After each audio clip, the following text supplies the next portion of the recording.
Hey everyone, so today I want to talk to you about a Channel 4 program which is SuperScrimpers, which has been on for quite a while apparently because it's just entered, it's in fact it's nearly finished, the second series, and I never heard of it, so I clearly don't pay enough attention in life, do I? But the views I'm going to give you are based on the first episode of the first series, because if I'm going to watch a TV show, I'm going to watch it from the very beginning, so if I do fall in love with it, it's easier to catch up. But not to worry, I do plan on watching more episodes. Just to sum up there, it is very, very good. Basically, the program shows us ways to save money. It's all about saving money, make do and mending, and basically cutting costs when and where possible. There was a main theme with this of them trying to help a family who completely overspends just because one guy is obsessed with brand names, brand labels, which sounds quite snobbish, but he does give decent enough reasons for why he will only buy Heinz and Kellogg's and other brand names. But it's still quite shocking the amount of money they spend on food a week. I mean, it's a family of 4, but it's still a lot of money. And I'm like, how much food do you go through? Food's ridiculously expensive, especially cereal. But that's kind of irrelevant. So that's nice that they have a main theme going on there, but the entire episode is not just about this family. There are other things interweaved, sort of the subplot, if you like, the subsection, the sub-focus, and they're showing a group of girls how to make do and mend and make old clothes look new, or how to fix them. The fixing them is quite good. I think that's quite nice. Don't throw it away if it can be fixed. But the whole customising something you're bored of, I don't really do. Mainly because I can't sew, so I couldn't even mend something if it was broken, It'd be cheaper for me to bin it than to get somebody to do it. But the whole make do and mend and customising things, that's so expensive. By the time you've bought stuff to customise it with, you could buy a new outfit, It's ridiculous how expensive that sort of thing costs. Fair enough, if you've got it lying around the house, good, but I don't. So for me, I think the whole concept of that is a little bit hit and miss, really. Some other things they've mentioned, I've just written down a few that I found quite fascinating that I thought I'd go over. They said make your own lip balm. Now that is a really popular video on YouTube. They keep popping up at the side saying make your own tinted lip balm.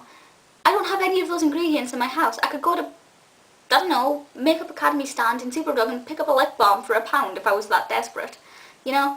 It's not cheaper. Bleeding your own radiator and sorting it out though, I thought that was very good. That was a really quick tip which helps you do that, which I wouldn't do because I'm scared of that sort of thing. But I found that very fascinating, so credit to them there for pointing that out.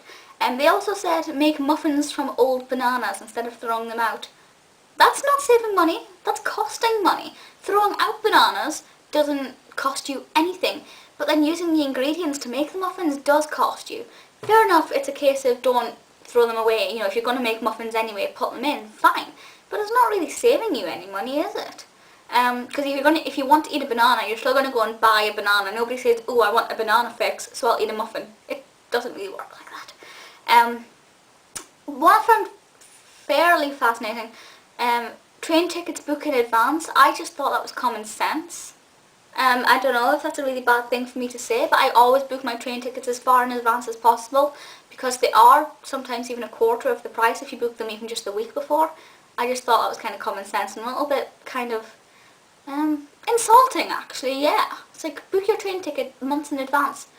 Yeah, I do that anyway, don't insult me. But they did mention this thing called split tickets, where, so for example, if I'm travelling from Newcastle to Aberdeen, I could instead of getting a ticket straight up, I could get one from Newcastle to Edinburgh and Edinburgh to Aberdeen, but it'll be the same train, so I won't need to change trains. Fair enough, but I will need to change seats, and that's quite a bit of a hassle to get up and move. I'd look like a right idiot if I got up and moved to the table across or something. I'd look like an idiot. I did put that to the test though. So where is it? A straight ticket if I booked last night for, I think it would have been a month and a half in advance, would cost me £56. Split ticket would be Newcastle to Edinburgh £30, Edinburgh to Aberdeen £21, making that £51, which would be a saving of £5. Now I'd rather spend that £5 and be comfortable in my seat for 4.5 hours, so it's not a massive saving. But I guess if you're making that journey on a regular basis, you could save quite a bit, so it's quite an interesting tip, but a little bit annoying. It's quite a fast-paced program though. Most of the tips they give you are just a couple of minutes long, really fast, and not very in your face either. It's not like, do this, do that. It's just friendly suggestions most of the time. The overspending family sort of were interweaved every couple of minutes, so it wasn't just one big block of them. And I do think it was very well produced. It wasn't generally patronising, apart from that one about booking your train tickets in advance, but maybe that's just me. I guess if you don't do train travel that much, it may not cross your mind. Of course, it's not always possible to book in advance, but still. But I did thoroughly enjoy it, and I will be watching the others. I think there's about 6 episodes or something per series. And I think the next episode airs next week, which is the last one, but don't quote me. But I did thoroughly enjoy it. I love that kind of saving money thing. They do look quite interesting. I've looked at the sort of synopsis for some of the other episodes, and there seems to be ones that are quite interesting, and we'll see how they turn out. But I do definitely recommend it. Obviously, it may give you some good tips for saving money. I mean, I don't want saving money tips. I want tips on how to get money.